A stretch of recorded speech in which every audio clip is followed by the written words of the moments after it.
ಮಂಗಳವಾರ ತಡರಾತ್ರಿ ಮಳೆ ಅವಾಂತರಕ್ಕೆ ಮಹಾರಾಷ್ಟ್ರ ಮೂಲದ ಕೂಲಿ ಕಾರ್ಮಿಕರ ಆಹಾರ ಪದಾರ್ಥಗಳು ಕೆರೆಯಲ್ಲಿ ಕೊಚ್ಚಿ ಹೋಗಿವೆ ಎಂದು ಗ್ರಾಮಸ್ಥ ಜಿಎಸ್ ತಿಪ್ಪೇಸ್ವಾಮಿ ಹೇಳಿದ್ದಾರೆ. ಈ ವಾರ ಸಮೀಪ ಗಜ್ಜುಗಾನಹಳ್ಳಿ ಗ್ರಾಮದ ಕೆರೆ ಅಂಗಳದಲ್ಲಿ ಮಹಾರಾಷ್ಟ್ರ ಮೂಲದ ಕೂಲಿ ಕಾರ್ಮಿಕರಿಗೆ ಶಿಶು ಮತ್ತು ಮಕ್ಕಳ ಅಭಿವೃದ್ಧಿ ಇಲಾಖೆ ವತಿಯಿಂದ ಎ ಮತ್ತು ಬಿ ಅಂಗನವಾಡಿ ಕೇಂದ್ರದಿಂದ ಕೂಲಿ ಕಾರ್ಮಿಕರಿಗೆ ಆಹಾರ ಪದಾರ್ಥಗಳನ್ನು ವಿತರಣೆ ಮಾಡಿ ಮಾತನಾಡಿದರು.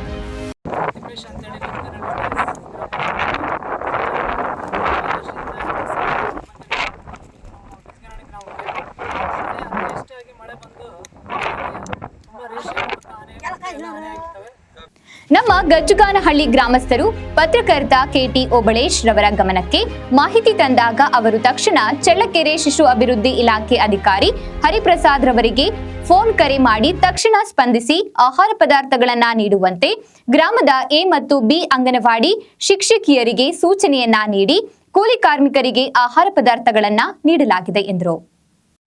ಚಳ್ಳಕೆರೆ ತಾಲೂಕು ನಾಗನಟ್ಟಿ ಹೋಬಳಿ ಗಜ್ಜುನಹಳ್ಳಿ ಗ್ರಾಮದಲ್ಲಿ ಮೊನ್ನೆ ಮಳೆ ತುಂಬ ಅತಿವೃಷ್ಟಿಯಾಗಿ ತುಂಬ ಮಳೆ ಬಂದಿದ್ದು ಮಹಾರಾಷ್ಟ್ರ ಮೂಲದಿಂದ ಈ ಬಳ್ಳಾರಿ ಜಾಲೆಯನ್ನು ಕಡಿದು ಜೀವನ ಸಾಗಿಸಿರ್ತಕ್ಕಂಥ ಕುಟುಂಬಗಳು ಇಲ್ಲಿ ಸುಮಾರು ನಾಲ್ಕು-ಐದು ಕುಟುಂಬಗಳು ಇಲ್ಲಿ ವಾಸಿಸಿರ್ತವೆ. ನಾವಿಗೆ ನೀರು ಬೇಕಾದಲ್ಲಿ ಕೇಳಿದಾಗ ನಾವು ಪತ್ರಕರ್ತರಾಗಿರ್ತಕ್ಕಂಥ ಕೆಟಿ ಓಬಳೇಶ್ ಅಣ್ಣನವರಿಗೆ ಮಾಹಿತಿ ತಿಳಿಸಿದಾಗ ಅವರು CDPO. ಇನ್ನು ಇದೇ ವೇಳೆ ಡಿಎಸ್ಎಸ್ ಜಿಲ್ಲಾ ಸಂಚಾಲಕ ಜಿಬಿ ತಿಪ್ಪೇಸ್ವಾಮಿ ಮಾತನಾಡಿದರು.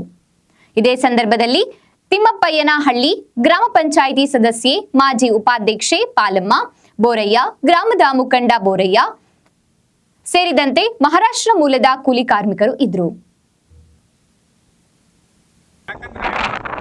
ಊರು ನೆಲೆ ಬಿಟ್ಟು ಬಂದಿರ್ತಾರೆ, ಅವರು ಊಟಕ್ಕೆ ಸಹ ಪರದಾಡ್ತಿರ್ತಕ್ಕಂಥ ಈ ಸಮಯದಲ್ಲಿ ಅವರು ಉತ್ತಮವಾಗಿ ತಕ್ಷಣ ಸ್ಪಂದಿಸಿ ಅವರಿಗೆ ದವಸ ಧಾನ್ಯಗಳನ್ನು